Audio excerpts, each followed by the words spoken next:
Hello, everybody, and welcome to MacYac number 140 for October 14th, 2021. And Jay's hand was about to fall off there. Yeah, it just went on autopilot there. So you may notice we have a very special guest with us today. Sean just couldn't keep himself away, so we have the lovely Sean of Action Retro. Give us a wave there. And there you go. That's the legendary hands we all know. Who's this guy again? Yeah, you may not recognize him. His face is a bit elusive, but he starts waving. You know what to do. So there you go. there he is. There's Sean. Oh, he disappeared again. We'll get him back on. He's a bit of an elusive guest. Hey, I'm not going to lie. When I saw him at VCF, I actually didn't recognize him right away. I wake up every morning, look in the mirror, and go, "Who the heck is that guy?" He's the cursed guy. That's who he is. And then you start shaving, and you're like, "Oh wait, yeah." My goodness. Welcome back, I know. Yes. Thank you very much for making time in your busy, uncursing schedule or whatever you're doing, and to join us, a bunch of yackers here today. So I know you and Mike had a bit of a busy weekend. We'll talk about that in a little bit. But how is everyone else going this week? How's I had a things busy going? weekend too, dealing with your text messages. Okay. Any projects or anything? That's what I'm I had a getting pretty at. busy weekend too, so yeah. Yeah. You want to tell us a bit about that, Grudy? Right now, or after we talk about the other stuff? No, after the show. No, this is the time for you to talk about what you after did. the show. After we hit end stream, you could talk about whatever you want. Okay, Yeah. sounds good. Grudy hasn't been with us for a long time, so he doesn't know the format. He's a little anymore. rusty. He hasn't been with us. I was here 2 weeks ago. Sure you were. Sure. I think that was Sean wearing a hat and a fake beard. Didn't you just you turned up like halfway through the show though, or Yeah, am I it thinking was The of another last time? 2 times I've been on here, I showed up halfway through the show. Yeah. Okay, so would you Missed it like again. to tell everybody about the fun little trip that you made previously, and you have some video evidence of this? Yeah, I took a Harley road trip over to Cincinnati to see Jay. Right That there. Jay? The I famous can't Jay? point in the right direction. There we go. He's drunk already, folks. Yeah, it starts. But, went over there, saw Jay, shot a video, and the channel is officially back. Released the first video about that trip, and it's live. I'm also halfway through filming the next video that's about to go up in probably the next few days. And the channel's rolling right along again, so I'm back. So, how welcome back, aerodynamic is a Mac? Yeah, especially the MDD. Pretty aerodynamic, especially after you start peeling all the bugs off the top of it. Ooh. I was just about to say, the MDD has those fun little holes in the front. I'm still scraping bugs out of it. So that's what happened to that Sonnet, right? Ooh, don't get me I'm started still- about that sonnet. I'm still sick over the fact that it's more damage than I thought it was. Yeah. That thought it was. Yeah, you guys got to check out Greg's video that he released, because there's a lot of interesting artifacts that he travels to Jay's, and I'm sure Jay will be sharing some of those goodies. Eventually, yeah, he should. And I think it is worth if he wants to mentioning that torture himself. The sonnet, I don't think is unrepairable. It's just much more work than Jay can be. I bothered doing. agree, Bruce. It's just more Much more than Jay wants to do. You didn't pay him enough, obviously. All right. Well, that was nice to see you releasing content again, Grudy. So keep at it, and I'm glad you arrived at Jay's and returned in one piece. It's a miracle. So that's Yeah. He didn't wreck anything, right? not even the I Max. didn't wreck anything. Yeah. Yeah, he didn't wrap his tree around the car or a bridge. Or Wrap his anything tree like around that. the car. Yeah, I have no idea where that came from, but I said it. Oh boy. So anybody else do anything fun the past few days? I did. I went, took a trip to Charlotte, North Carolina, watched the NASCAR race. So got to do that. Is that where you got that shirt? Nope, that's not where I got this shirt. But it was a shirt I had that was clean, so I just said, I'll throw this on. Oh, we're wearing clean shirts now? Yeah, just so happened to say NASCAR. That's right. Just so happened to say that. Yeah. Does that mean we all have to start wearing clean shirts? Yeah, I'm not signed Yeah. up for this. I don't get paid enough for that. I'm good. I'm I'm Covered good. in cat hair right now. I like how people So in the am I. chat are questioning if that's Sean's actual face. No, that's his body double face that he hires Yeah. This is CGI. I have my G5 running full steam. That's That's why right. you don't hear CGI that. version of me. I was gonna say This you don't hear software is like a called jet airplane. StreamYard, and StreamYard has this deep fake feature that we're testing out. That's actually a sock puppet with all kinds of dots on it, and the computer's doing the rest. You have to admit, though, the voice is a bloody giveaway, isn't it?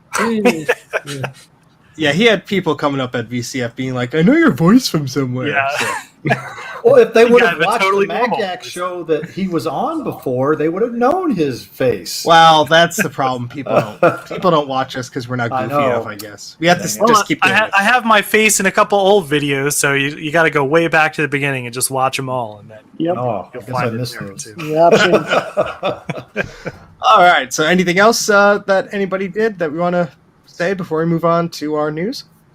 If I did anything, I don't remember. That's Not- well not be- put.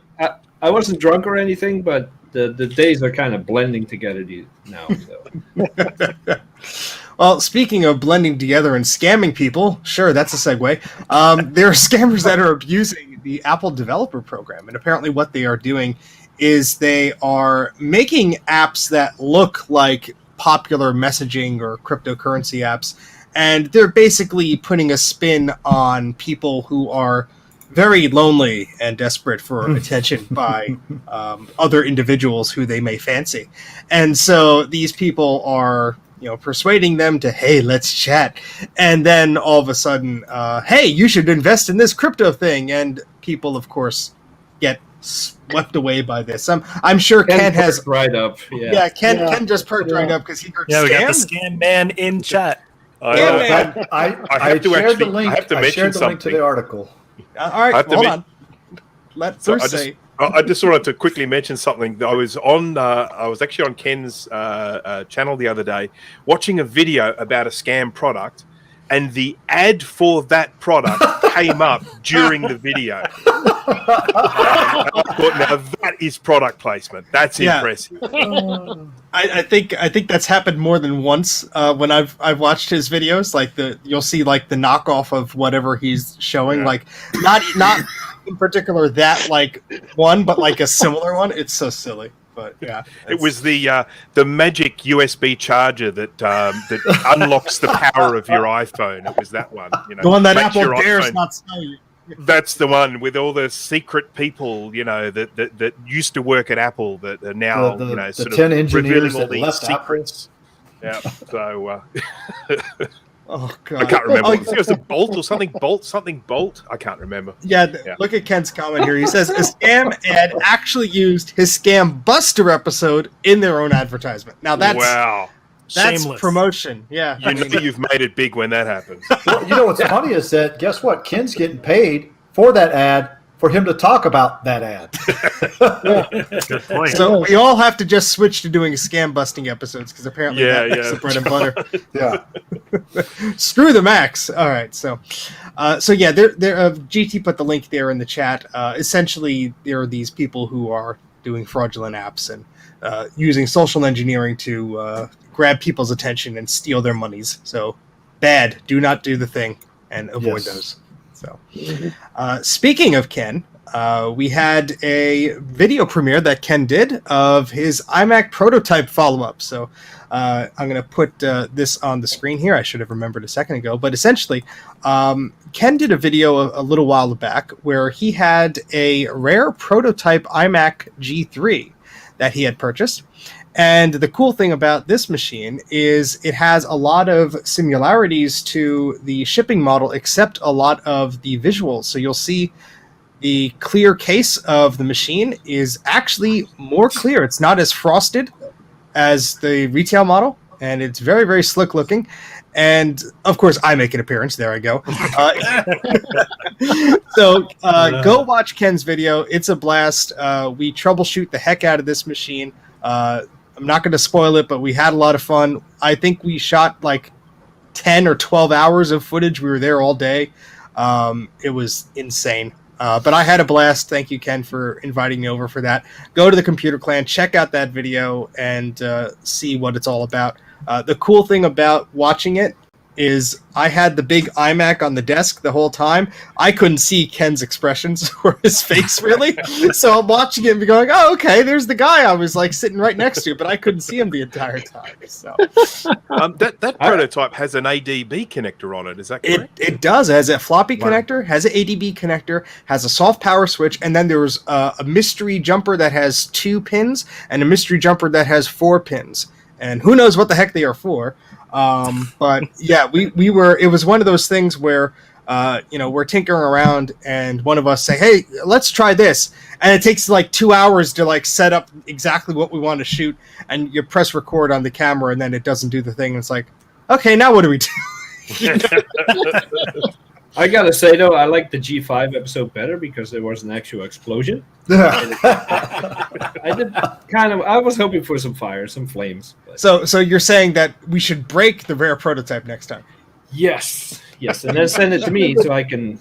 Another water cooled G5 episode. Yeah. I did when I visited the lair. I did go over and I paid my respects to the poor G5 and told it how sorry I was. And did you ask him when he's Eventually, I'll doing the show up there follow-up? and try to fix it. So. It's sitting there looking very sad. I will just say. I'm sure that is.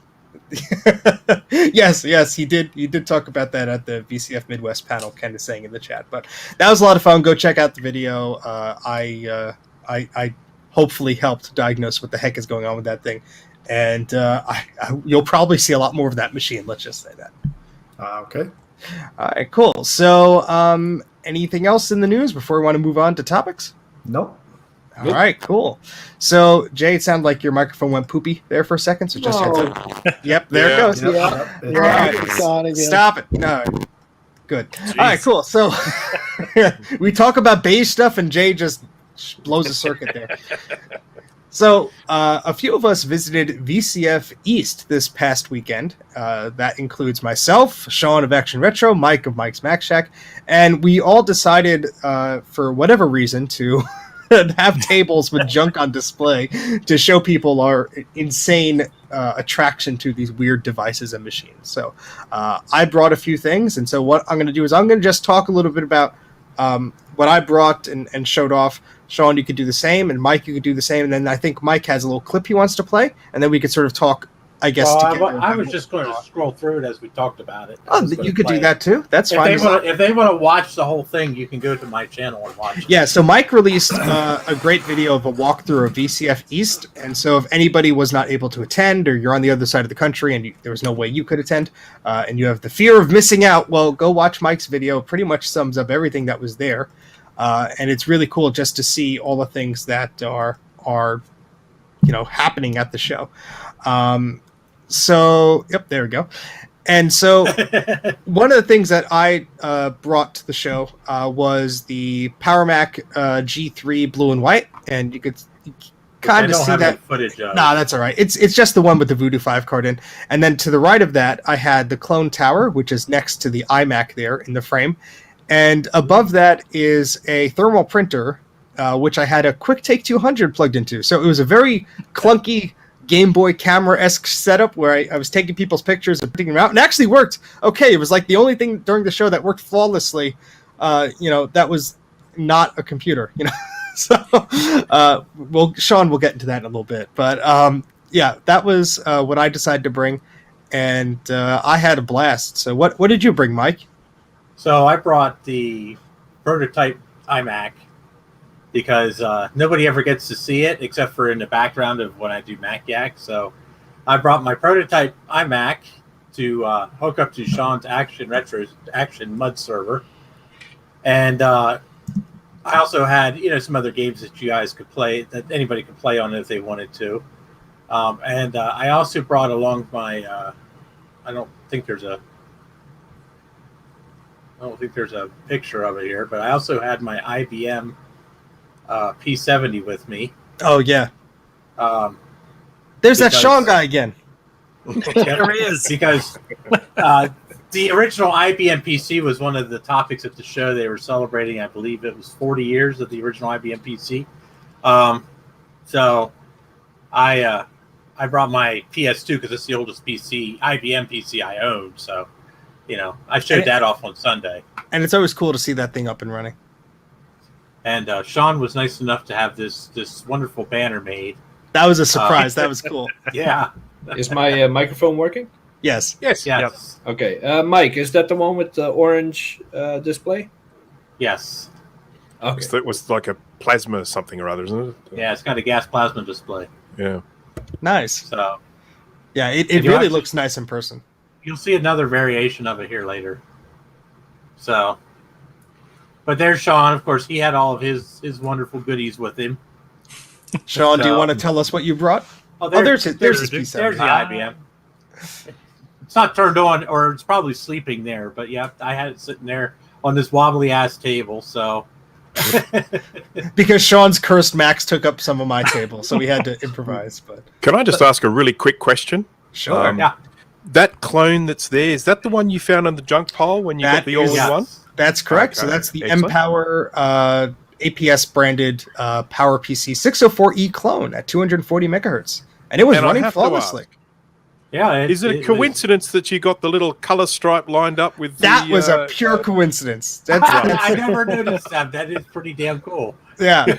And the iMac is tilted just the right way. That's Yeah. It is. That's actually pretty cool.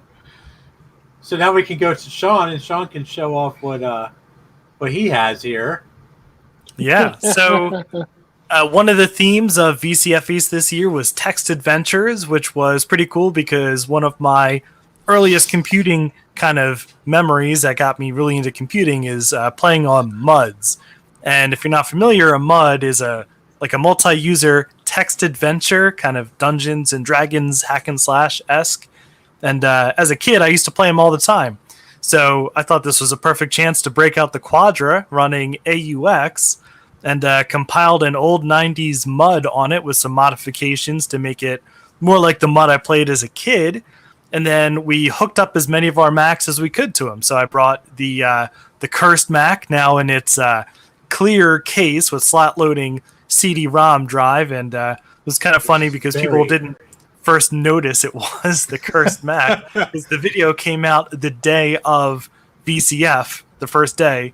Where yeah, I didn't see the video until I came home, and so Yeah. I obviously knew it was the cursed Mac because Yeah. the sign is there and it fits all the bills and everything. And I'm like, oh wait, I didn't realize. So I got home like, hey, you still look different. Sorry, I apologize. Yeah. I haven't seen that video yet. Is the Jazz drive still in it? No, so I'm kind of on the fence of what to put in there. Like the Jazz drive is cool, but I'm going to have to make a cut in the case. I'm thinking about it real hard what I want to put in there. A zip drive would be more convenient.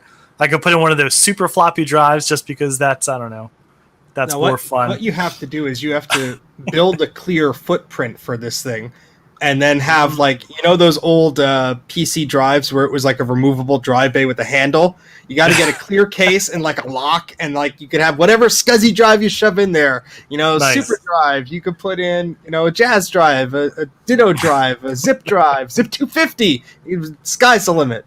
Yeah, I have to admit, I think Zip would have to be the most convenient thing you could add to it. Yeah. I agree. Yeah, because I have a zip drive in my Pismo, and I have a USB zip drive to my M1 MacBook Pro, so I kind of just use that to shuffle files around. That'd be the best way to go, in my opinion, as well. Oh, you could get one of those because people don't really see the back of it. But what you could do is you could get those system saver fan things for the back of it, and you could like cut it out and put a zip drive in there or something. You know what? Nice. If you put the zip drive and you mount it vertically, so that you put the zip in like a toaster in the top. That'd be awesome. Some of us were talking about that, and there is some room. I could maybe do that. It would be like a Toaster's G4 done. cube. Oh, if that happens, please modify it so that you get a toaster sound when it ejects. That would just be amazing.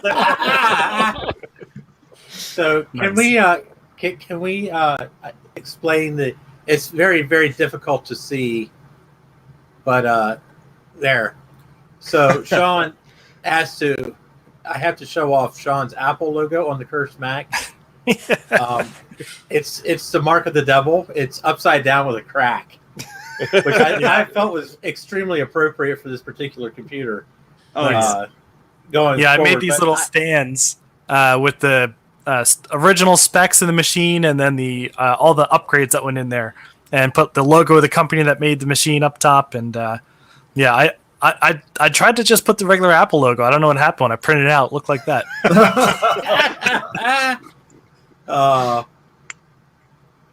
So Is that like playing a record backwards? yeah. And then what do we Somebody have in the kick out background Justin, there? So please. then I have a couple other machines I brought. We have the LC575 that Steve saved the Power PC card for. No, Steve saved a different Power PC card. I'm taking the credit for it either Yeah. way. Yeah, this Power PC card was fine. It's just terrible.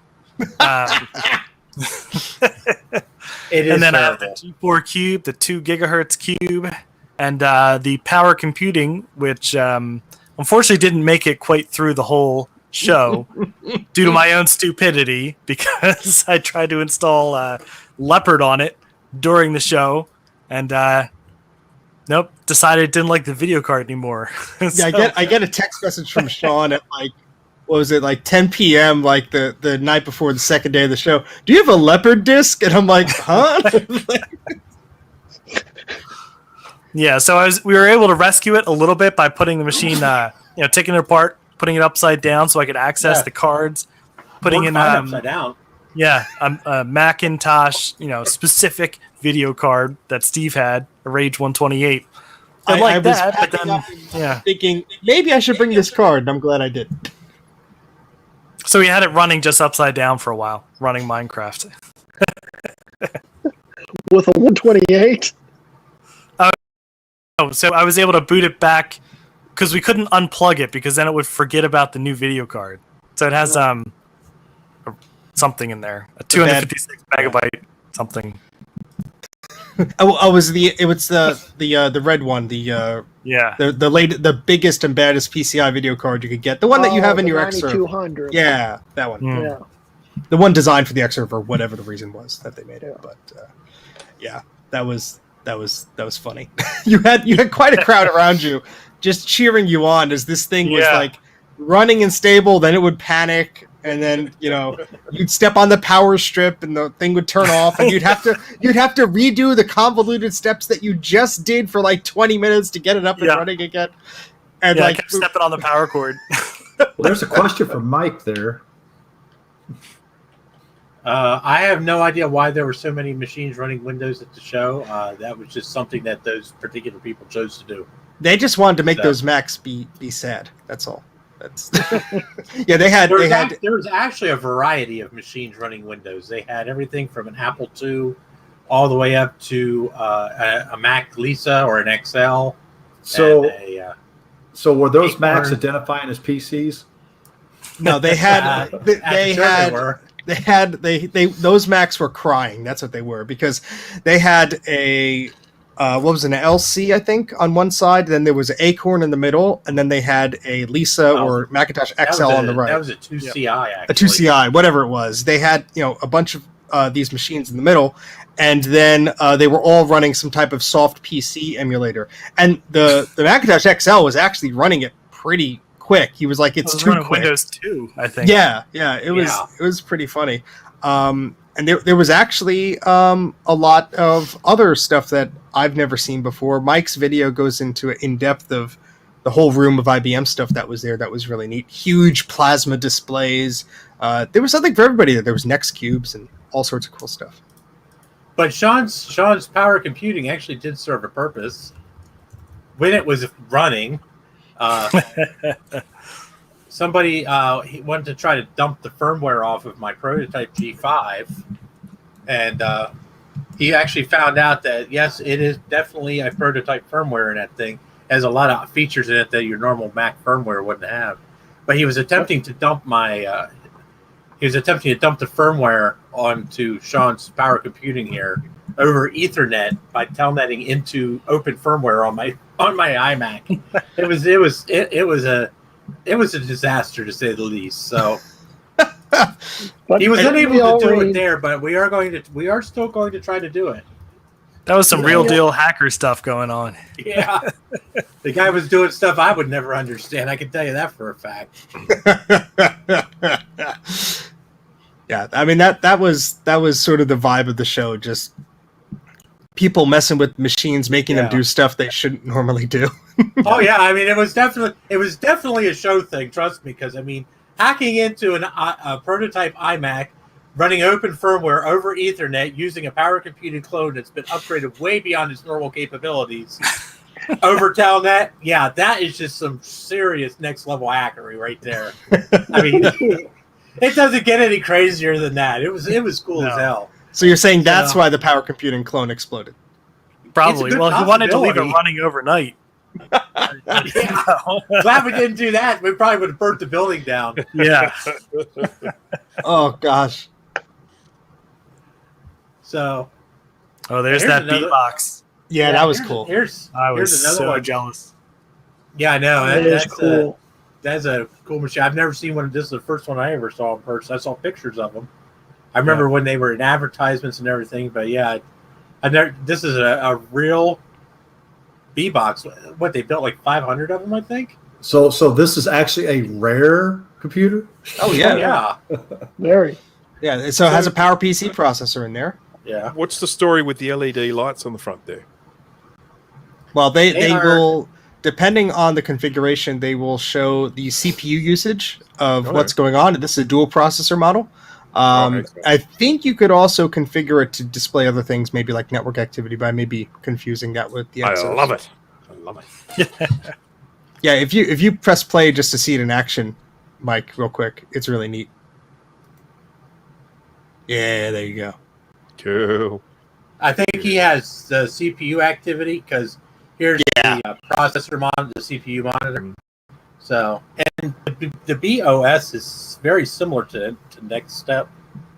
So, if you know anything about Next Step or Linux of the time or Unix of the time, I mean, the BOS is second nature to you. So, Now, did anybody get a chance to go to their VCF event is actually located like right next door to their permanent museum that they have, and someone in the chat just reminded me of that. I didn't even get a chance to go to it because we were at our tables and so busy. I but- didn't either. I wish I would have. Yeah, I want to do that. I mean, they have regular openings, so it's not like it's only open during these events. But that is definitely something. If you're in Wall, New Jersey, make a point to visit the museum because I've seen pictures and it's beautiful. Or anywhere in central New Jersey. I did go and check some of the stuff out, but I never made it to the computer museum. So, unfortunately, I wish I would have. So, and like we said, the whole thing was text adventures. So, here's a whole. I think this is every Infocom text adventure ever made. But I mean, people had. Oh my gosh. There's a DEC VT240 terminal. Here's Yeah, a guy there were had- things I didn't even know existed. Like these are brands and names I had no idea about. So it was really cool to see. A lot of these machines are off at the time he was filming, but a lot of them were on later during the show. So Yeah. This is a Tektronix color terminal. These things have beautiful screens. These are actually usually used for like scientific work and whatnot. So, very, very high res monitor for the early 80s. And I'm not sure what that was. I think that was an Amiga clone. And here's a 2C and a 2E. I found out that this, somebody clarified, this dude was actually running DOS and Windows on this Apple IIe. poor Apple II. So It's having an identity crisis, huh? Yeah. it's cool with. I mean, it's got the PC external speaker, transporter. all the disk drives and everything. Yeah, it's pretty well specced out. I was kind of jealous when I looked at it. It is pretty neat. So, and the other thing that they were doing is they were having a showcase of ENIAC, the first actual digital computer, and this is a scale model of the layout of ENIAC. So, I think they said this is a 1/25th scale model. That's a lot of 3D printing right there. I know. I looked at that. It's like, holy crap! It's like that is, and of course it's printed in sections. But it's like, damn, that must have taken like a month and a half to Oh print. yeah. Longer than that. 100% And then they into had, and then on, Yeah. and on top of that, they had a smaller model, which was, I think they said it was 1/60th scale. That one was printed on So- one shot. You could tell looking at it. Yeah, that's a one-shotter there, but that's still pretty cool. And then they also had a replica of I didn't realize this is actually a replica of the output panels of the ENIAC computer. And during the show, which unfortunately this was taken before a lot of people were there, they actually had this running an ENIAC emulation software and actually outputting information on these panels. Cool. Oh, that's cool. That's neat. Like it. Yeah.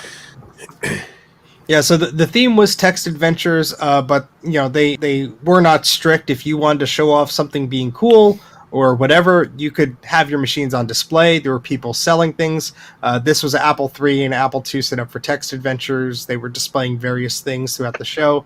Right behind this, there were books and magazines and stuff to buy, and there were another guy just selling random electronics and things like that, which was pretty neat. And this here is kind of cool. This Commodore 128. It's actually been signed by Bill Hurd. Oh, Which, cool. if Cool. you don't know who Bill Hurd is, he's the gentleman who actually designed. He was one of the designers of the Commodore 128, and he was actually at the show. He actually had a presentation he did at the show. Do you have a shot of the booth that was directly to the right of us, Mike? The awesome weather folks?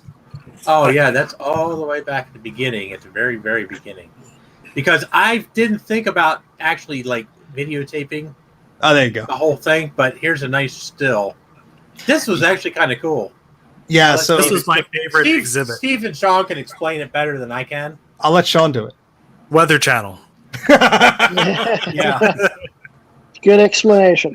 So Thanks. I don't know all the details. I'm sure we could go find their website, and we'll put a link in the video description once we do. But essentially, a lot of smart people, especially someone who goes by the name of Tech Knight, you might be familiar with, and a posse of people. I mean, it's not just this guy. It was a lot of people. So I don't want to just say it was just this one guy, but that was the guy I knew before the show. So that's how I identified this booth. But Tech Knight is the Mac Portable guy, isn't he? yeah, he's a smart cookie. So basically, from what I understand, a lot of the television and cable companies would buy these systems to, process weather information, and you would have your local television provider with one of these blue boxes or a similar piece of equipment just dedicated at one of their stations, and it would pump out the weather information. So obviously there's a lot of software going on, a lot of data coming in and whatever.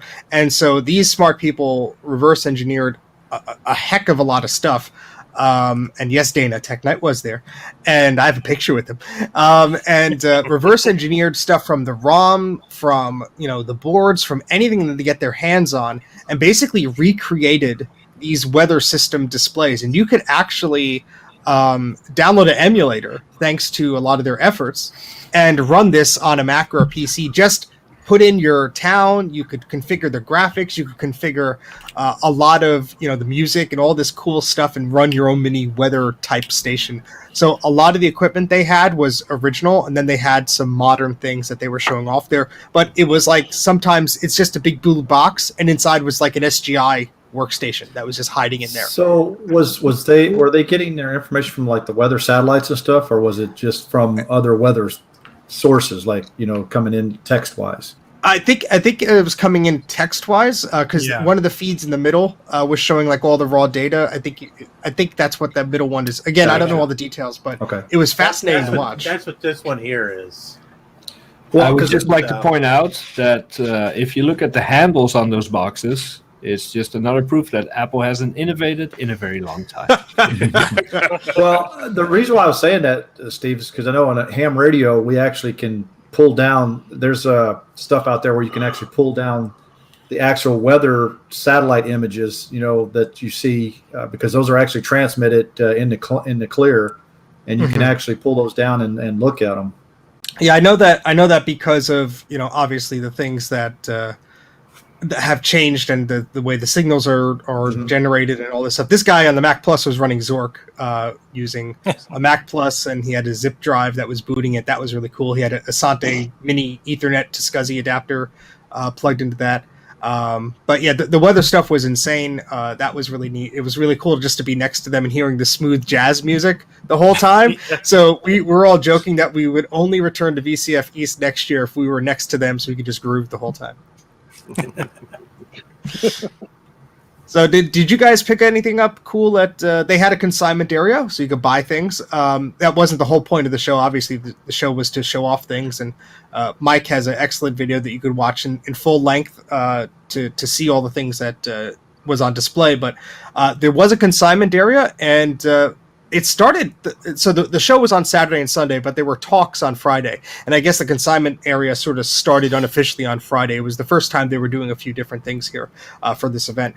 But apparently a lot of things sold like that, because when I walked in, and we got there pretty early to set up, but once our booths were set up, at least myself and Mike and Sean were walking around, and I saw somebody already bought Mac 2 SI. There was a few LCs that were purchased, and it was sort of like a frenzy, because there was just like this open room with tables, and the whole thing was, well, if you get your hands on it and you bring it to the cashier, it's yours. So, you sort of had to be like, oh, what's over there? Oh, what's over there? So basically you're saying it's almost like a ham fest would be, because it's the same principle as if you're not there when they sit there and bring the stuff out, it's going to be gone. Yeah, it's like a yard sale. You had the person had to sign a sheet with the prices and give it to the people by the cashier's area and everything. So the thing was, like, somebody would come in, and this is how I got one of the things I got. So people would come in with like a bunch of things and just drop it on the table, and as soon as they would, like a swing of vultures would creep around them, like, oh, what's this? That sounds just like a ham fest. Yeah, very much the same. That's pretty much what it was like. Mike saw. Oh yeah, it does. It reminds me of the old ham fest. Yeah, that's why when you said that, I was like, that sounds just like a ham fest. Yeah, I was standing in the right place in the right time, and a guy brings a Power Macintosh 8600 and just puts it on the table. And the guy I'm just sitting there going, huh? And a guy right next to me starts opening up and looking at it. I'm like, he has his hands on it. And so I asked him, I'm like, are you interested in it? And he's like, oh, I don't know how much they're asking. And the guy's like, $50. And the guy's like, oh, I don't know. And he closes it, and I'm like, so you don't want it? He's like, nope. And I just put my hand on him, like, I'll take this. So I couldn't move from the table because the guy didn't sign the sheet yet to consign it correctly yet. So the guy had to go back to his car, get more stuff. Yeah, so I'm just like, there's actually a picture that one of the fine folks in the chat took of me. I have my elbow leaning on the tower, and I'm smiling because I couldn't move from it. And I'm just watching people put out other things. And I'm like, I can't move. I got to stay here. My precious. Exactly. I didn't have an 8600. I had to. So, but that's enough about my garbage. Sean, what did you find? I used a different trick to pick up my score of the day. So the show started at 8:00 in the morning, which is way too early. That's ungodly early. And, they want you to get there, I would presume, a little bit early. So I tried to get there at 7:30 in the morning. And I did both days. I was the first person there. Nobody else got there that early. So I went over to the consignment area on the first day, Saturday, at right about 8:00, and they couldn't get their machines working because the person who was supposed to be running it also didn't come in time. So I found a PowerBook 540C that was in a little bit of bad cosmetic condition, but it had a PowerPC upgrade, and it had also a pile of parts with it. So a whole extra screen for it, and it had a whole bunch of cables for it. So I had them put it behind the counter, and then I came back a little bit later when it was convenient, and I bought it. Cool. And then I got it home. It turns out it does work.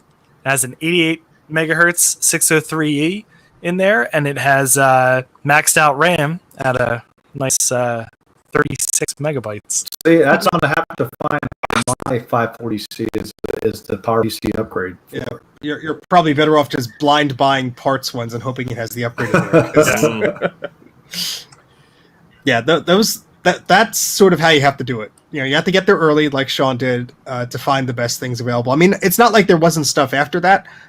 It was just that it's been picked through. Everyone was waiting for the show to open.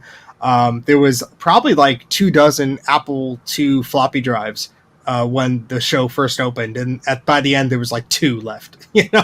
Like things were just going left and right, and it was a bit overwhelming, to be honest, because there's so much stuff to look at, and obviously when you have a table, you're encouraged to stay by the table to greet people and show off what you're doing. But we snuck away once in a while to see what was going on, and then it's like I have to bring this back. Yeah, exactly. So we were watching each other's crap while we went to buy more crap. So yeah, that's what I picked up. That was something Sean picked up. Mike, I know, got a few things. Some of them were free. You want to explain that, Mike? No. Okay. Well, I'll explain it for him if he doesn't want to. I don't want anybody knowing what crap I have. Okay, I will just say that a friend of mine who sold me some machines at the show was going to put something in the free pile, and I said, I think my friend Mike will appreciate that, and I handed it to Mike. So you could see some content coming Mike's way that he's going to be tinkering around with. It's really cool. I'm going to be doing a live stream this weekend showing off what I got at VCF. So that's Cool. what we'll talk about. Cool. But yes, unfortunately most of it is PC related. That's But okay. It's cool stuff, though.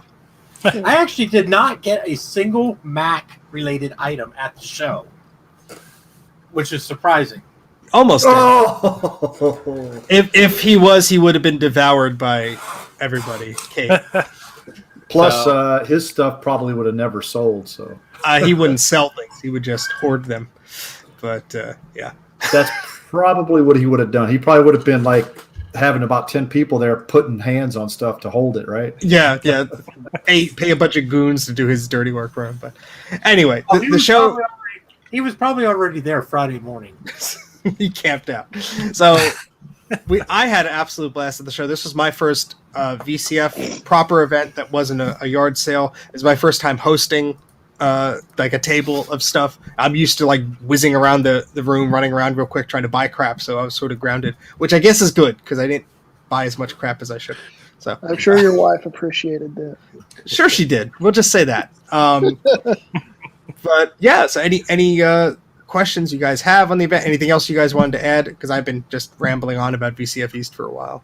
Sean, Mike. Well, we had some preliminary conversations about the next VCF. Yes. Yeah, we're doing it again, bigger and better next time. I was about to ask that. When's the next one? In April. So if you go to vcffed.org, so that's vcfed.org, they have all the information about their future events, whether it be East or West or any of the shows that they are involved in. Yeah, I might. Yeah, we end up definitely- going to the next one. Nice. Yeah, we overestimated the size of the tables. They were much smaller than we thought. So I think we're going to get 3 tables, one for each of us.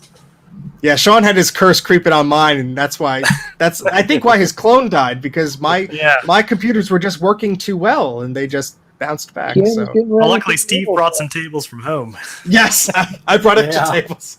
Maybe I'll have to bring those Osbornes with me, Oh, Ken is coming. So there you go. We'll have 4 tables all set up. We need to we'll just slap a sticker of Ken onto the banner you already made. No need to print another banner. Just slap a sticker on. Basically, my these guys sticker? are taking the entire show. We'll put a sticker on one side and a sticker on the other. It'll be looking even. You Well, have we'll just stickers make that you another never little gave banner anybody. and just be like, and Ken. Yeah, I'll just print out like Ken's logo on the image writer and just put it there, So that'll be that. I kind of put them at the end, like you're just adding it on, Yeah. Exactly. You got some duct tape, we'll be fine. But so look forward to the next event. That's April 2022. It'll be here before you know it. Obviously, there's other shows other than the East show going on, but again, go to vcffed.org for all the information about that. And I think that's all I wanted to say about that. So, That's Greg, all. you have a button to push. Yep. Smash that like button. There you go. You gotta smash it. Smash it. Smash it. Smash. Do it now. Now we need a super chat to pay for that. Yeah, Bruce's licensing fees are insane. Uh, So there is an Apple event coming up. So we all have our Magic 8 balls, and we're all just shaking them violently to figure out what's going to come on. I think it's on Tuesday. Is the Nope, event or Monday. when Monday? All right, Monday. They always do early in the week, but I mean the rumor is MacBooks. Yay! I would I would love a new Mac Mini or a MacBook or something like that. Whether it's going to come out in a price range that I could feasibly look at is another story. But it's been how when were the first M series Macs released? Was it November A year ago, I think. 2020 Yeah. or something around that? Yeah, I think it was November. Yeah. Yeah, so I mean, just my personal thoughts. I mean, it would be interesting to see how much they've progressed since then. Obviously, there've been rumors of like M1X or whatever. I'm curious if they're actually going to name that convention. I mean, go with that naming Or are they convention. going to go M2, M3? Yeah, I would almost expect Apple to be like, we've pushed the envelope so far. We're not even M1X. We're M2. And Thank you, Justin. thank you very Thanks, much, Justin. This Thanks. smashing the like button is for Justin. Yeah, so We I are don't know what- abandoning the M chips and going back to Intel. we're switching to 68K chips again. No, we're going to go to AMD. Yeah. The So then we can say we were actually 68020. right. Just for We'll be Mike. back. Oh gosh, yeah. So I mean, I don't know what the heck they're going to do. Any thoughts, guys? To be honest with you, I think you hit it right on the nail right on the head there, Steve. I think it's just going to be probably some new MacBook Pros and maybe the newest version of the M1. It might be the M2, or I don't know what the naming convention is going to be, but it's probably going to be a faster, ARM processor. If Well, they better don't be. piss off too many professionals, they should at the very least give the current Mac Pro a spec bump, because they're not putting ARM chips in that just yet. So they should No. give them a little bit of a spec bump. They probably will put a new processor in that, and maybe because they already got the new graphics card in there. They got the 60. Yeah, but they don't have an 900, AMD chip whatever. yet that can compete with a 36 core Xeon setup. So Oh, an ARM chip. yeah, Yeah, I mean, I think what they'll do is because they are still selling Intel equivalents of some of their machines, like Now, the Mac Mini. I So did hear. Wait, oh, one sorry, second, go Greg. ahead. Oh. So I think what they're going to do is they're going to replace the Intel counterparts slowly. So whether we'll get a Mac Mini that replaces the Intel ones or what, or they may keep them around as hey, a business wants to run Windows and Mac OS on one box. Apple's happy to make money for them. So yeah, sorry, GT, go ahead. No. I was going to say I heard a rumor that AMD was coming out with a 96 core processor for their EPYC processors, It would be epic. which is what is that 170 or 180 something threads or something like that. I can't remember. Can you imagine how fast that would run? Cinebench, And it's a lot cheaper than Intel chips, I think. huh? And I believe it's cheaper than the Intel chips. From what I understand, it's cheaper. It runs a lot less power than the Intel chips. But to be honest with you, I don't see the Mac Pro switching from Intel right now because I think they're going to probably be gearing up to go to the ARM architecture in the near future. I'm thinking 4 or 5 years maybe for the Pro, the Mac Pro. But You mean you're thinking it's going to take them that long to make an ARM? No. Before they switch over to because right now the Mac Pro is just, I don't think the ARM architecture is mature enough for the Mac Pro itself. So they set a 2-year deadline to transition away from Intel. If they leave the Pro behind, people were pissed when they did that with the G5 and stuff. Yeah, I don't think they're going to leave The money on the G5 table this time. The G5 was not $60,000. But they're not. If they do But they're that not now- going to go. But they're not going to switch to AMD for a year or two, and then to whatever the ARM architecture is. That's what I'm trying to say. Yeah. Yeah, I think that they're going to. They will release the Pro with an ARM chipset. It's probably going to be one of the last ones they do because they start out just similar, not the same way, but similar to what they did for the PowerPC to Intel transition. They started out with some lower end models to show people how great all these machines were.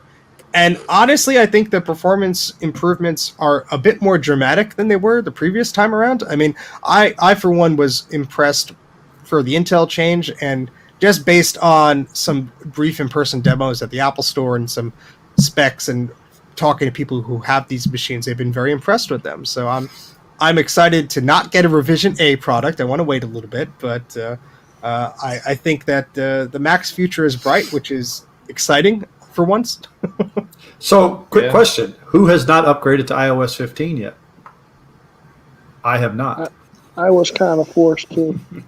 Oh, I have a question It for doesn't, you. it doesn't work on mine. I tried, but couldn't So figure it out. this is a question for everybody in the chat, and I guess only Rutke there who's upgraded.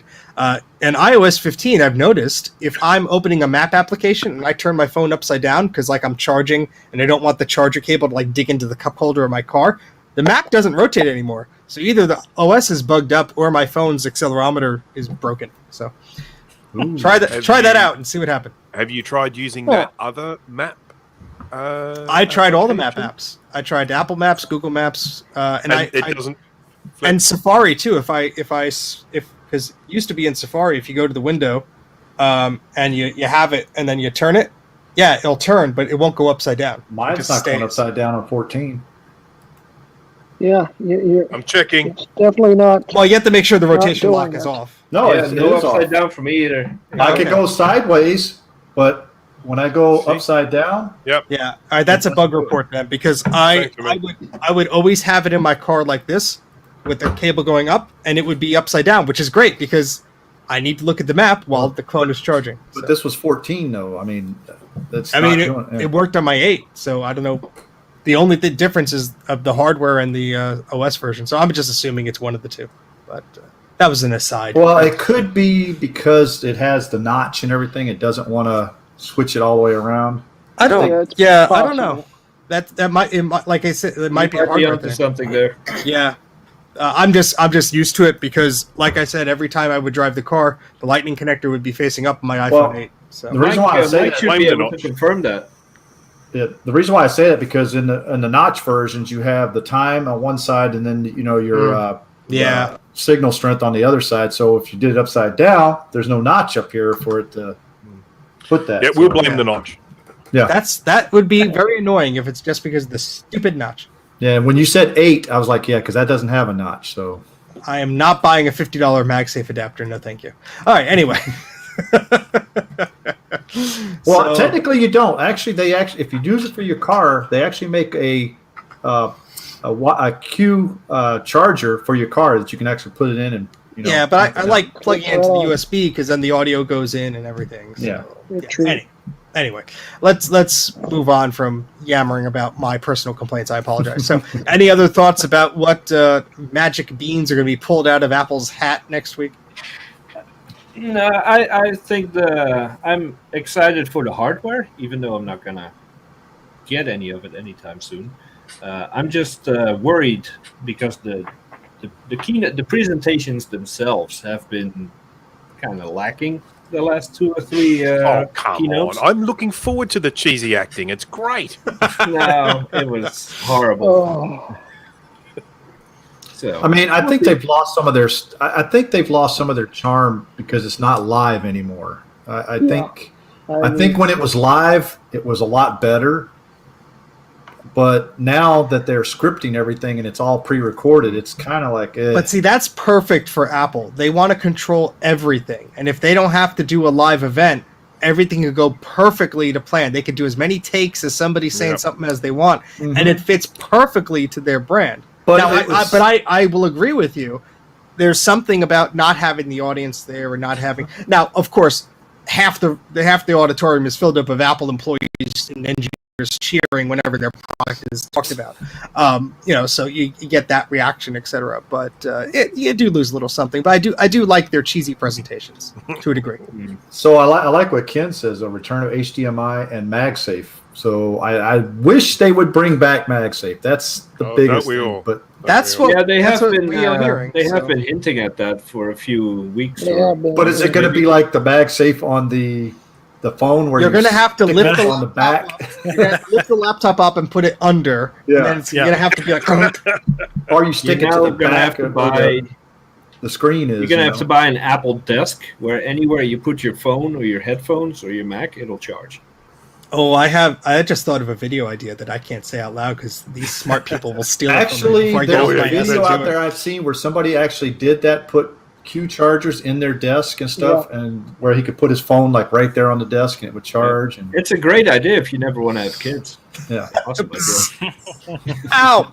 All right, so that's our Magic 8 Ball predictions for whatever silliness Apple's going to come out with. So, all right, so moving along, we have been doing a little bit of a series on all the fancy things that you have to know and that you have to do, because you have to do what you have to do for YouTube. So as far as content creation, building up a series of videos, understanding what topics you want to discuss and things like that. So part of our contract with our good friend Sean here of sneaking him onto the show was to spill the beans and let us know why is he so popular and how is he so popular and why can't he give all his subscribers just to us?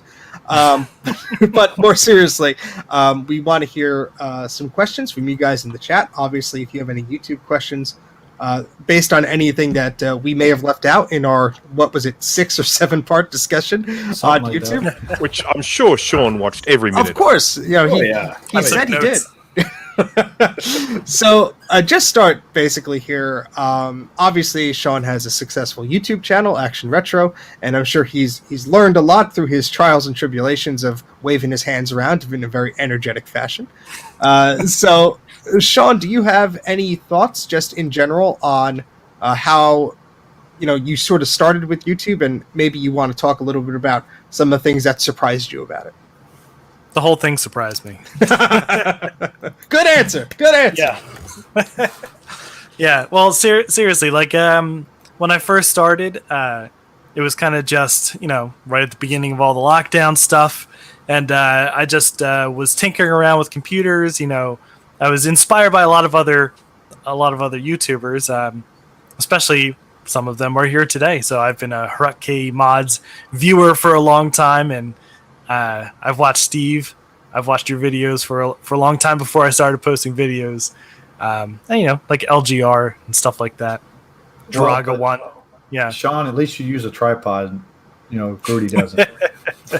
Yeah. Well, at the beginning, it was a little janky because I kind of just thought, I wonder if I could make videos about just this tinkering that I'm doing just for fun. I was working from home, so I thought it was a fun challenge to myself to make a video once per week. So I basically just took my phone and taped it to an old broken tripod, and I used a USB, just like a dongle like this, on the back of my phone through USB-C, and I hooked up a screen to the HDMI port, and I hooked up a USB microphone, just a regular USB microphone. I think it was this one.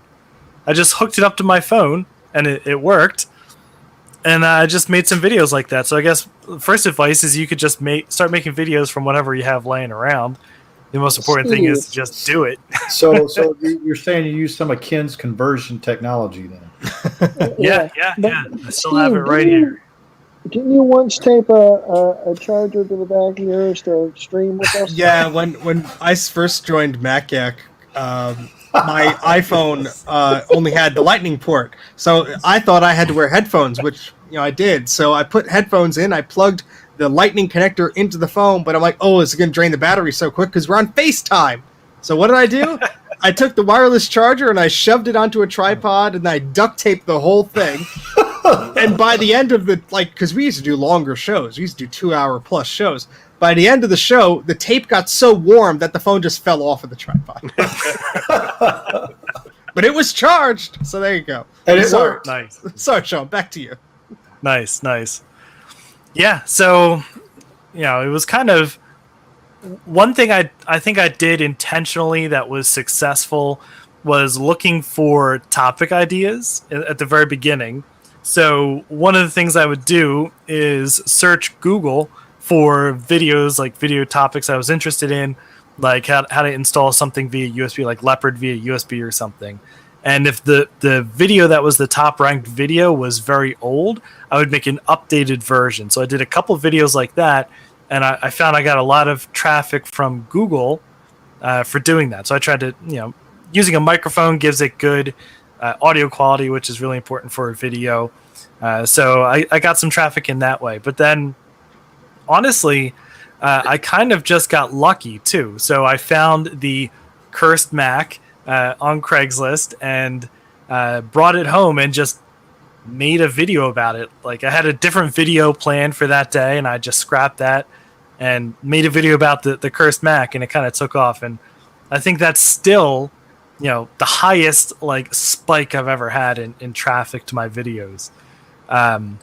So from that perspective, you kind of just have to keep doing it and not be discouraged if nobody's watching your videos, because you'll find one at some point that'll just strike a chord, and enough people will see it, click through it, that Google will or YouTube will start promoting it to other people, and it'll find the audience for you. So yeah, definitely luck and persistence. Yeah. So you started this channel, you did really good. You built up the subs, sponsors, money throwing at you, expensive cars, and then you start introducing RGB and you lose it all. How does that feel? I knew that was coming. Well, according to my statistics, the RGB is a net positive gain. So. Yeah, I'm going by hard numbers, not speculation. Fine. He's got a twin of expensive PowerBooks to his left to show you how serious he is. So yeah, that's yeah. I mean, you just doing what you wanted to do and the content that you want to put out there. We talked a bit about this when Bruce was doing his YouTube series of talking about, like, you have to sort of find what you're comfortable with doing and what you like doing. I've said it a few times before on the show, but I started a channel about video game stuff, and it was just super saturated, and there was just no views there. And I decided, I'm going to switch. I'm going to do something I'm excited about. And it shows, if somebody's excited about one topic, you see it in their presentation. You hear it in their voice when they're talking about something. And I think that helps. Obviously, you can shoot with whatever you have, an old phone, a camcorder, whatever.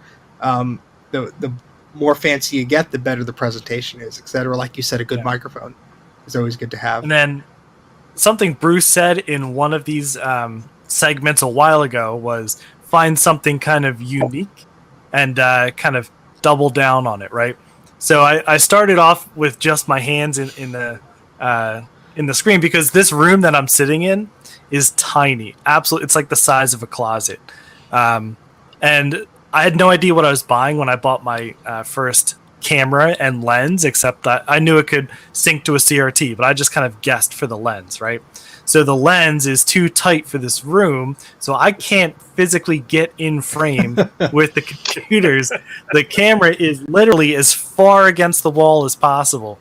So I just started using my hands expressively in the video, and some people didn't like it, but I think it kind of is memorable. So I kind of just doubled down on doing that. And even if I ever have a bigger space than I can be in frame, maybe I will be, but I think the expressive hands will stay. So I think once you find that unique thing, stick with it. Yeah. Well, I actually mimicked your hand movements in my iMac repair video. You need to put like a copyright you just write copyright Action Retro on your forearm, Yeah. Yeah, I've got a quick question for you, Sean. How closely do you follow things like the viewers? I mean, do you look at videos that come through that have gone well and use that to dictate what you might do in the future? Yeah, I use it as a hint. So, and sometimes if a video does really well and I had an idea for a follow-up already or doing something else with that same machine, then I would just do the next video as the follow-up instead of whatever I had planned before. So from that perspective, yeah. But also sometimes I just, even if a video does really well, if there's something else I'm really excited to do, I'll just do that anyway. Like the LC575, that video really took off, and I have an idea for the follow-up, and I said in the first video I was going to do a follow-up, but then I just got other interesting things. Sounds like Steve's clone, next clone video, I'm right? still working on it. That's the thing. There's always stuff in the pipeline, and that's going to be one of my next questions to you, Sean. And this comes from some of the awesome questions from the VCF Midwest panel. They had a YouTuber panel with Ken and LGR and a few other people, and one of the questions was, there's two of them, so I'm going to ask you two of them. One of the questions was, how is your workflow? Do you usually like have a few things in the pipeline? Hey, look, I'm going to release, maybe something about this topic over the next few weeks. Do you have a lot of things going on, or is it just like, hey, this is what I'm messing with this week, so that's going to be the video? Yeah, I've kind of just been winging it, right? So it doesn't appear you are, and I'm very jealous. Yeah. Yeah, so my main kind of driving goal was a video per week to see if I could do that, and then what could I do to make that easier? And that's still a struggle. I've tried to put down ideas in like tools like Trello, and I would put a bunch of ideas in Trello and then just ignore it. So I need to get better at that. But right now I just kind of have ideas floating around in my head. And part of it is what am I excited to work on next? And also part of it is what am I able to dig out of my closet the easiest? And do I already have this computer out so I can make that next video versus I have to put this computer away because this room is tiny and then I have to go dig out the other computer that I want to work on that I just got a part for. So right now it's kind of all in my head. I know that's not good. No, that's fine. But it's. Do you find yourself, okay, it's Monday, I have to put out a video. Let's say Saturday. Do you usually start with the same amount of time, or is it sometimes like, oh crap, it's Wednesday, I got to put something together? So recently, the one thing that I have been able to stick to is I decided Sunday is going to be my filming day. So I kind of organize prep for the video around that. So I'll write the script, and I do use a script that I just print out and tape to the bottom of my iPad on a stand there. So I'll write that out during the week, just after work from the couch, and then I'll prep that Saturday. I'll get all the parts and make sure I have everything together, and then do the video on Sunday. And then I usually wind up going into Monday and Tuesday because things go wrong. Of course, they're cursed computers. What do you expect? What happens if people invite you over for lunch on Sunday or something like that? I don't do it. Dedication. No, dedication. Sometimes that happens. Like I have to go out this weekend, but probably just do it Monday. Now or Tuesday. Has there ever been? Obviously, your channel is quite popular. You get a lot of views. It seems. No matter what you put out, because it's all entertaining, especially from a viewer, I could say that. But has there ever been a video that you put out that you thought, I really thought that would do better, and you were sort of, because this seems to be a trend from the previously mentioned VCF Midwest talk that was given, that a project you're very passionate about, you're very excited about, sometimes you think it turns out awesome, that's the best video you did, and then you look at the analytics and it's like, well, nobody seemed to care about that. RGB. Yeah, well, the one that comes to mind is the Flappy Mac video. Oh, really? I did a review and kind of demo of Flappy Mac and a bunch of old Macs. And if you're not familiar, Flappy Mac is a game written by another YouTuber called Gruz, and it works on vintage Macs. And I tried it from everything from the cursed Mac with an SCU30, and then I tried it on the 68040 processor. Tried it all the way down to a Mac Plus. And I thought it was awesome, and I had a ton of fun playing the game. And I had a segment in there from Gruz himself about how he built it with ThinkC and some modern tools and stuff. And still, that video did not perform very well, and I have no idea why. I really thought people would be more interested. I guess maybe it's because the people don't know what Flappy Mac is. They're not searching for it, or something like that. Well, I have to admit, just from my own perspective, when Flappy Mac became available, and I know like Ron from Ron's Computer Videos did something on it, I think, and obviously you did, Sean. I think there might have even been another one.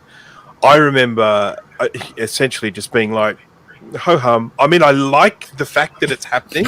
I like the fact... I'm not talking about your content. I'm talking about the game. Yeah. I like the fact that it's happening. I love the idea that someone is making a new game for these vintage Macs. To me, that it's really fun, and it's got a lovely community feel about it. I think that's excellent. But at the end of the day, I saw 15 seconds of Flappy Mac, and I think I saw everything it had to offer. So it wasn't necessarily something that I was like, I'm going to delve deeper into. I haven't bought the game. I haven't played the game. I've seen it played, and that is enough for me. Yeah, I think the most interesting thing for me about Flappy Mac is not necessarily the gameplay, which is very, Flappy Bird was not a very complex game, but just the fact that he was able to build it. Just, this guy, I want to make a game, and then he downloaded some retro tools like ThinkC version 5, and then he was able to use some modern tools to speed up the process, and he talked all about that, that process. That whole segment he did was amazing. One of the most interesting things I've ever seen. So I thought it would be more popular. I'm going to think about some other ways I can maybe make videos about retro programming and make it more interesting, because I think it's very interesting. Well, I am going to watch it now. Oh, got an echo there. Yep. I think that's on. A bit one. Yep. All right, that hopefully went away. But yeah, that was one of the videos I saw, and I was interested in it because of the person who made it. I wanted to learn about, what they were interested in and why they made the game and stuff like that. So it was really cool seeing their little interview clip or whatever it was as part of that. That was neat. But yeah, Macintosh programming stuff is like black wizardry. That's cool. Like dark magic. How do we make games for 68K Mac? So I'm all for that.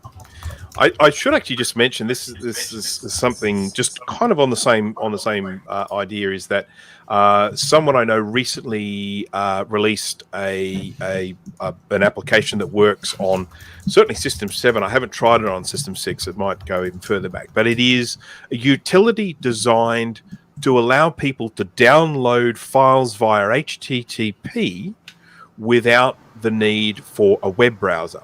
So if you're on a really old Mac, like a System 7 Mac or something like that, where you're just getting hold of trying to get a browser up and running on that is a bit of a nightmare, you can get the URL for downloading a file and just put the URL into this application, and it'll just download it. Now, of course, if it's behind SSL, you're out of luck. It's got to be, something that's not SSL protected because of all of the issues with the, sort of new SSL and all that sort of stuff.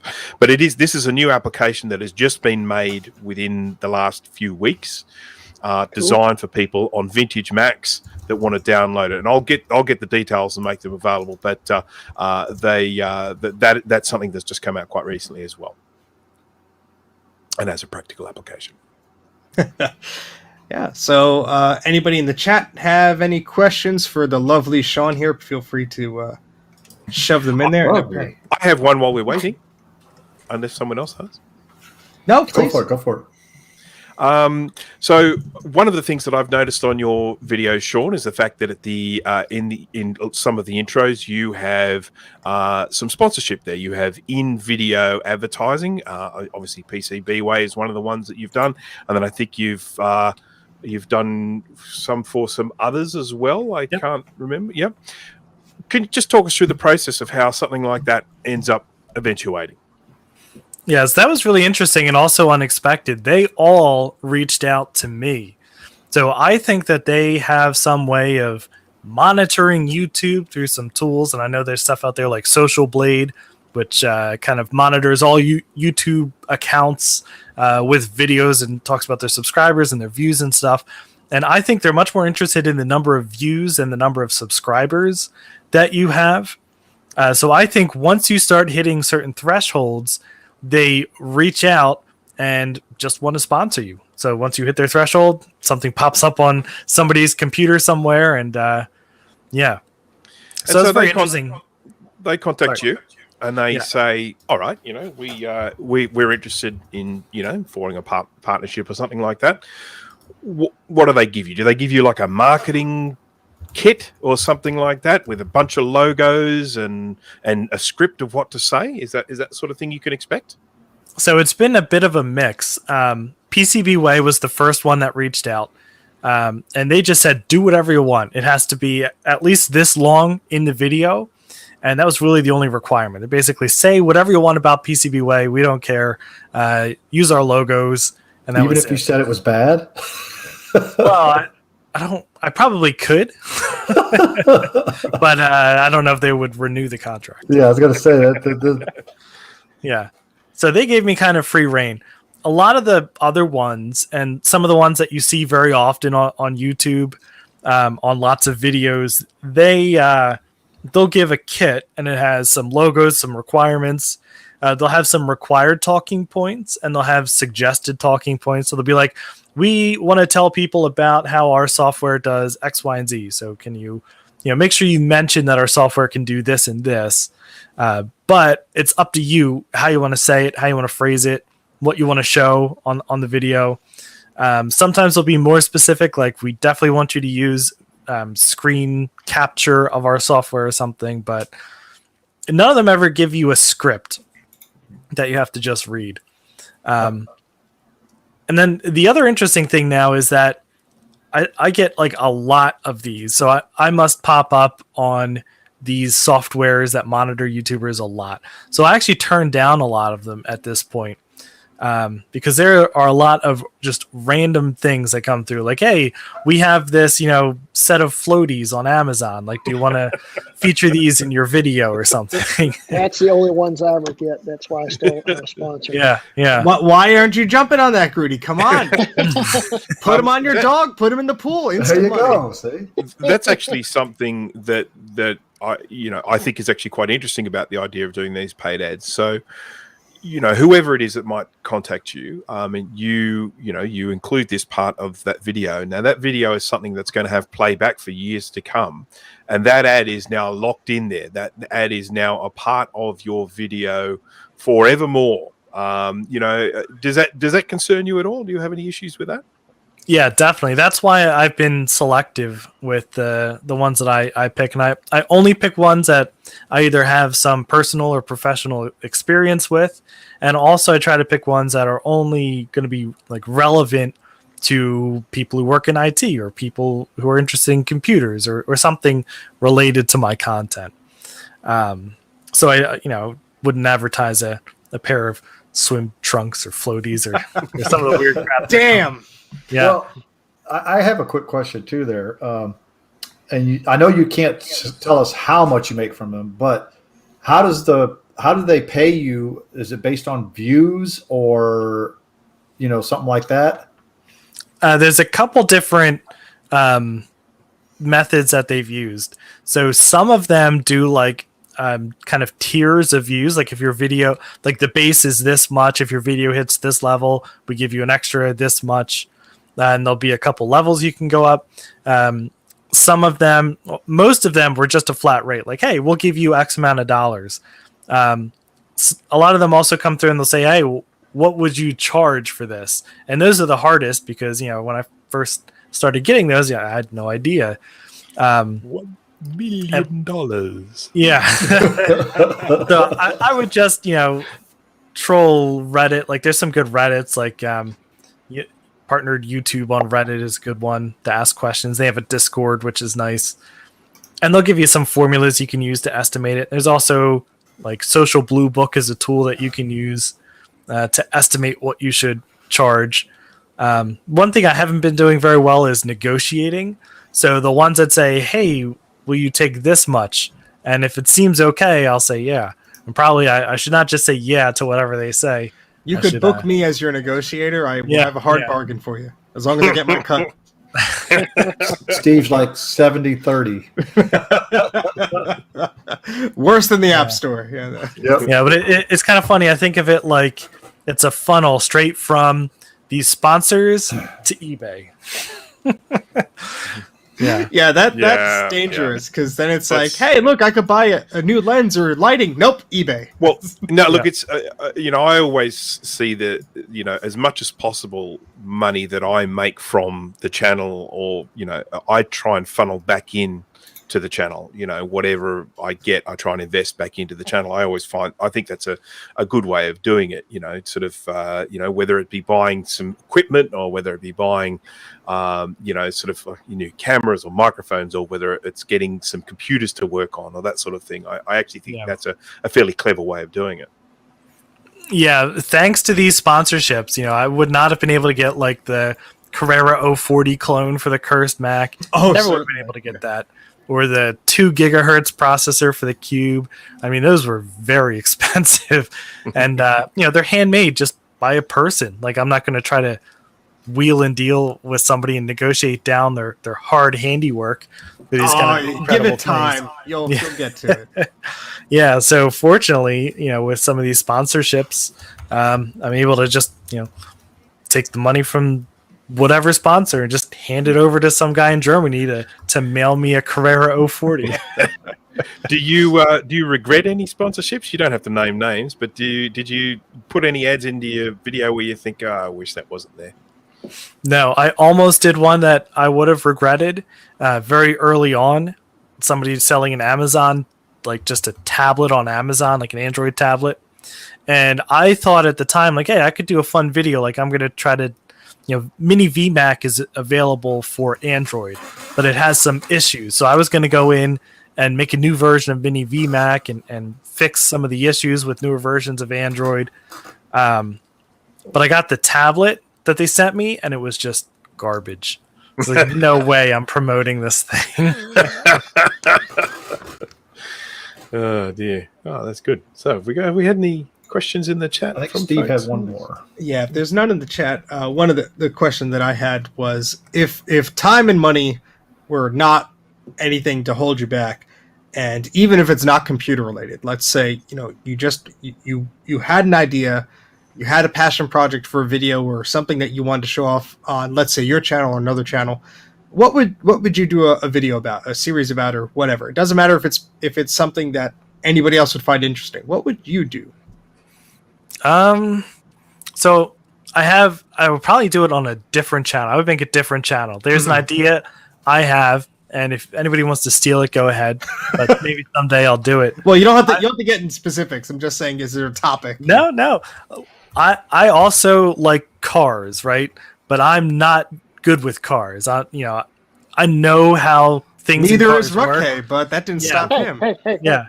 Well, But if I tried to what is- actually do something in a car, like, I would ruin it. But what I want to do is take old cars and review the weird technology that is put in the cars, like all those weird, like, gimmicky selling points that were just stupid options in, like, 80s and 90s cars. Like the seatbelt thing goes up and it talks to you. It's like, you're not wearing your seatbelt, stuff like that. And just, like, really go into what those things are, how it was done. Like, is that, like, on a tape inside the car, that voice, or, like a Chrysler LeBaron in the 80s, they had a model that would talk to you.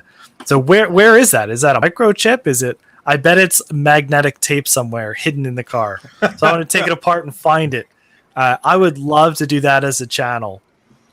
But I live in Philadelphia, and I live on a tiny street in a tiny house, and there's nowhere to put a 1980s Chrysler LeBaron. Not to mention the expense of getting that working. Yeah. Yeah, I there's a read an question. article a while ago on the Chrysler turbine car, the jet turbine car. That's that was produced in the 60s. That's an interesting one to have a look at if you get a chance to. That was actually a car that ran on a jet turbine rather than a like an internal combustion engine. So Wow. yeah. So Jay Leno has one. we do have a Yes, he question does. from Kate, the Macintosh librarian. Says, Sean, do you shoot one continuous video clip and then edit it, or do you start and stop with every take? So this is another one where I've been trying to figure out what the best way to do it is. So I have my camera, and I have this old iPad 2, which has an app for the camera, because the camera is actually pretty old. I got it used. So I can start and stop recording from the iPad and also monitor the video from the iPad. So I'll have the iPad right out of frame. And originally, everything I would do would be a new take. So start recording, do a thing, stop recording, start it again, do the next thing. But then I have like a million video files, which is super annoying. So I've been trying to do more in single takes and then cut it down later, so that I have an easier time like following it when I import everything into DaVinci Resolve. Just don't make the mistake of thinking you're starting a take, but you're stopping one that you were just recording erroneously. I've done and, yeah, I've done that. I've done that. I, and it's like 30 minutes later, I'm finished reading my script, and I'm like, oh, crap. I actually do a similar thing on mine, but that's primarily because I shoot on multiple cameras. So if you're actually shooting on multiple cameras, if you get lots and lots of little snippets, it's a nightmare to synchronize them all together. So I shoot one continuous take on all three cameras, and when I bring them in, I just synchronize the three together into a multicam clip, and then you can sort of cut that together. It's a lot easier. When I do way. multi-camera, I do like a kind of, sound like a clapper.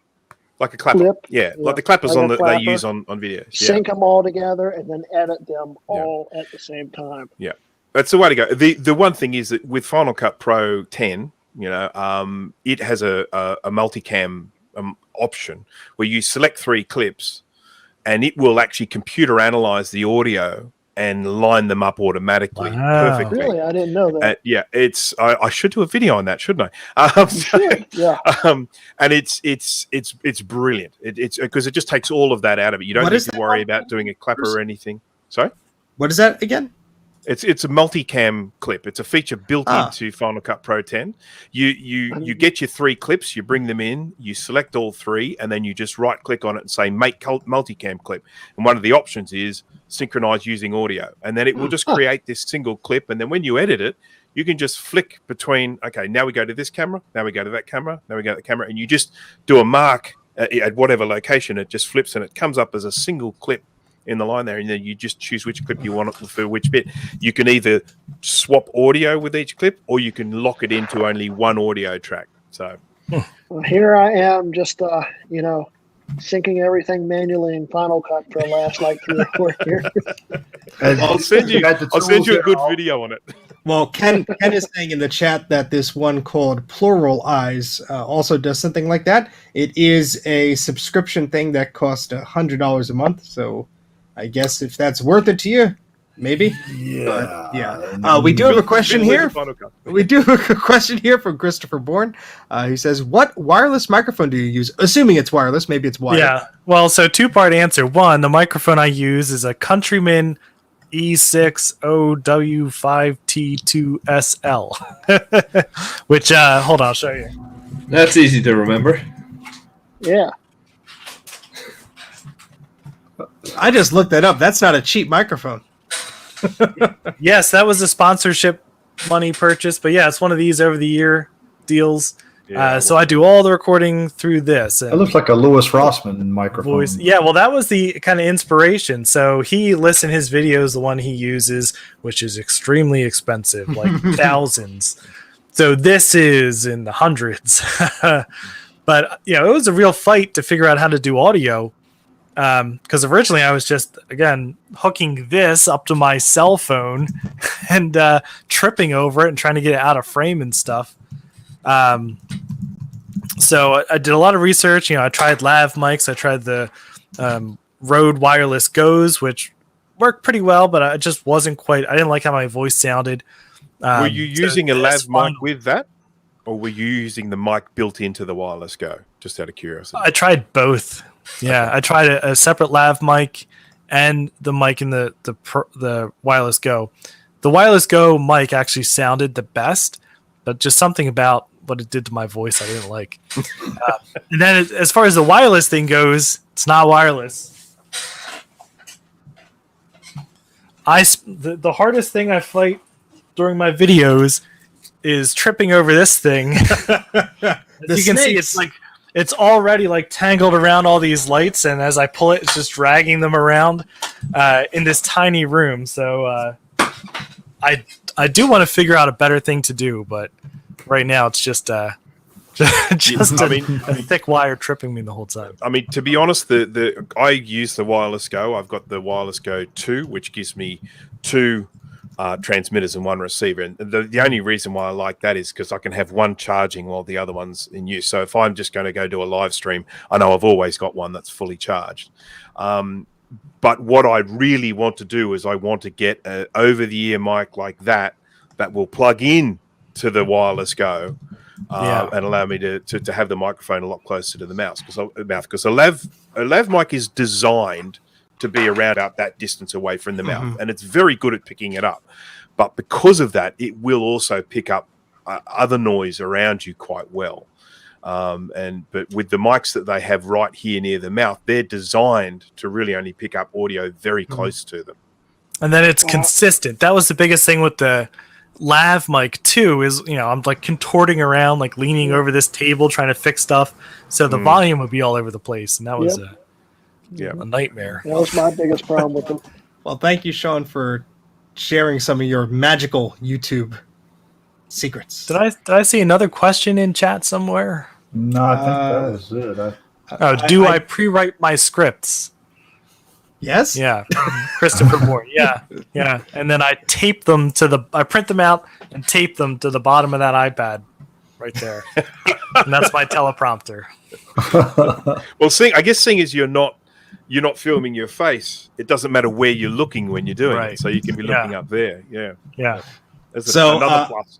I probably got the pricing wrong of that pluralized thing, but their website isn't clear. And sorry, Adam, that we're making you angry, but we love you anyway. All right, so moving right along, we have our Eep Quack game. So how this works is you say Eep if you have, or Quack if you haven't. You say that in the text chat, and that's what we're going to do. So the first Eep Quack we have here comes from Christian, who says, have you ever looked at a puck mouse and thought, this is truly the pinnacle of technological development, an unparalleled feat of engineering, and then actually used it for gaming? Quack. Quack. I don't have a think fair comparison because my puck mouse, the trackball is like uneven. Oh, So just like thuds. Yeah, I think I've Got a used, flat spot. Yeah. I think I've used it for a quick game, but not like Jay would. That's just sad. Just because you keep losing. Oh, there's one Eep in there. Wait, Ed and Charks said Eep. Wow. Well, there are Two. many Eeps, but people are scared to. Ed followed it with ha ha, so I don't know how much I trust that one. Yeah. Oh boy. All right. I'll take the next one because it's my silly submission there. So have you ever broken a micro or mini USB cable or device, the port on the device, by shoving it into the device the wrong way? Eep. Eep. Micro, I've done that with full-size ones. I once had a 3GS Mophie case, and mini USB just snapped clean off into the case. Ooh. Quack. Those mini USBs, or even the micro USBs worst, but the mini USBs suck even more because it was a micro. Because the mini USB, it has that it's got those little flares on it, and those get bent, and it won't go in all the way, and then it'll wiggle around, so you got to sit there and wiggle it to get it to hold. Yep. I'm talking about the connector, not the cable, but the connector on the port. Yeah. I've the damaged ports. plenty, but not from putting them in the wrong way. So. Oh yeah. I mean, well, either way, you've damaged them. They're a pain in the butt. That's the one thing I do like about USB-C or Lightning or whatever you have. It goes in either way. You don't have to break it. Yep. Exactly. All right, and Bruce, you want to take the next one? Yeah, I'll maybe? take this last one. So, have you ever used the wrong power adapter or cable on a device and fried either the device or the adapter? If it smells funny after you did this, that's a bonus. Eep. I'm going to eep it. I can't remember, but I'm sure I have. I had one of my favorite sets of speakers I had for one of my PCs. I decided, this is the same connector and it's from the same brand. But not the same Plug it in. voltage. Slightly different numbers. It was a way higher voltage rating. And if any of you say you have never done this, something's wrong there. Come on, Jay. Yeah, Quick little tip for everyone. I've learned at a very early age, because my brother used to blow stuff up all the time, to label all my power adapters. I know exactly what it's for, what it belongs with, and if I can't find it, I'll buy another one. Well, what sucks is some of those old universal ones that had where you could rotate them around. If you put it on the wrong way, where instead of where it's a tip. Oh, center positive, center negative. Those would screw you up too. And Sony is notorious. Most of their older stuff from the 90s or the early 2000s is center negative, which a lot of manufacturers just do center positive on the pin for the barrel of the power jack. So if you think, this will fit right in there, nope. Yeah, but it's so easy to fix. You just cut the wires and switch it. You could do that. You could. Yeah, Well, I have done that. There you go. Now, I was a very big watcher of Doctor Who back in the day. Now, in the 1980s Doctor Who, anytime there was a problem, he would reverse the polarity, and for some reason that would fix things. Hey, that's what Captain Kirk did in Star Trek all the time. So, I don't see why we're even having this discussion, because reversing the polarity fixes things. Just don't reverse it the other way. What were we going to say, Grudy? Oh, and the universal adapters, the ones that have the adjustable voltage and Yes. stuff. Yes. You sometimes would forget to change that. And Oh, pow. Yep. too many volts. Too many Yep. volts. All right, so that was our Eep Quack game. Don't forget, if you want to submit your own Eep Quack and have it be read on the show and have us go Eep or Quack for whatever you got to do it on Discord. Submit there's Discord link at the bottom of the video here. You have to put in your suggestions on the proper channel on Discord, and maybe it will be featured on the show. So there you go. So anybody have anything to say before we go through our shameless self-promotions? Thanks All for right. having me. Oh, well, you could start off by shamelessly self-promoting yourself. So what are you currently working on, Mr. Action Retro? Well, excited for this weekend's video. It's going to be my VCF East video, and also a bit about muds and why I like muds a lot. So, Sean likes mud. Pass it on. yep, Yeah. I like. And what about you, Jay?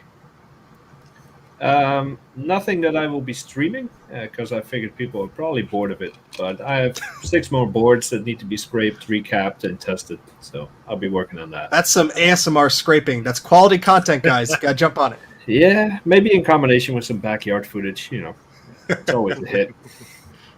Watch your What- pumpkins grow. What about you, Mike? Probably. You may be streaming, you said?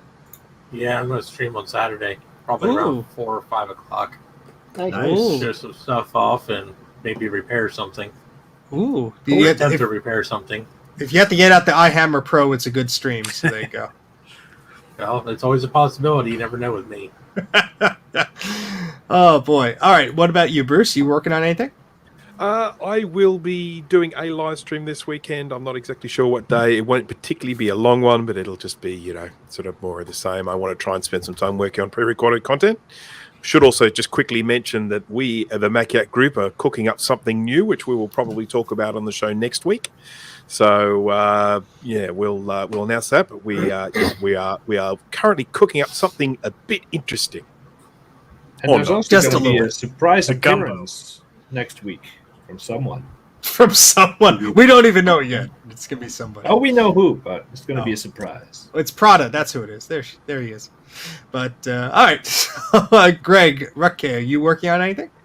Yeah, I just finished the intro of my next episode on the Power PC series. And probably be filming most, if not all, of it tonight after the show, and planning on having it out by at least the end of the weekend. All right, cool. And you, Greg, are you working on anything?